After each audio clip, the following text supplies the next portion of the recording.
10, 9. इसरो ने अंतरिक्ष में एक नया मुकाम हासिल करने के लिए उड़ान भरी थी। ये इसरो का 101वां मिशन था, जिस पर सबकी निगाहें बनी हुई थीं। ऑपरेशन सिंदूर के कुछ दिन बाद ही भारत अंतरिक्ष में EOS-09 को लॉन्च करने जा रहा था, जो कि एक अर्थ ऑब्जर्वेशन सैटेलाइट था और जिसे स्पेस जासूस भी कहा जा रहा था।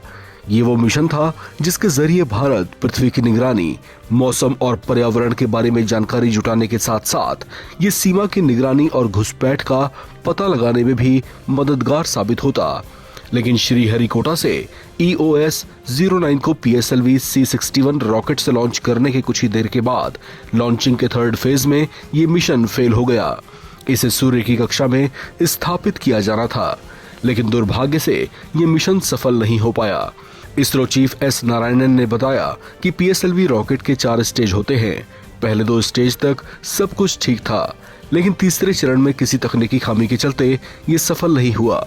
इस मिशन के फेल हो जाने के बाद अब इसका विश्लेषण किया जाएगा और गड़बड़ी का पता लगाया जाएगा। Good morning, friends.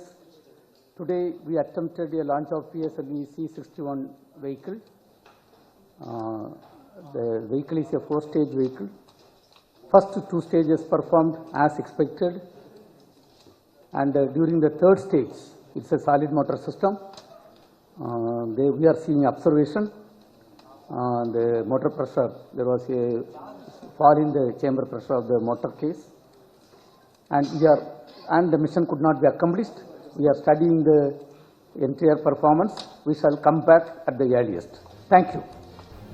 इसरो के इस मिशन की विफलता को लेकर स्पेस स्ट्रेटेजिस्ट PK घोष ने कहा कि इसे फेलियर नहीं माना जाना चाहिए, क्योंकि इसरो का हर मिशन एक स्टडी होता है और इसी तरह की स्टडी के जरिए इसरो ने साल दर साल सफलता के ऊंचे मुकाम तय किए हैं। Yes, it was slightly unfortunate, but I do not like to use the term failure. The reason being, every launch is a learning process. And this is also, yes, we assume that there was some problem in the third stage, the solid stage, which is supposed to burn for, I think, 113.5 seconds or something. And that is why we couldn't put the EOS-9 onto space. Now, this is our 101st launch. And we have had a remarkable success. If you see all other countries, they have had many failures. For ours has been the minimum. Now, the reason, a little bit about the EOS, during Op Sindoor, our space assets have been a very big help. You could get the space photographs and all. So we were augmenting that space assets with this. And this EOS Earth Observation Satellite has got a synthetic aperture radar, and we would have got some lovely photographs, etc. from there.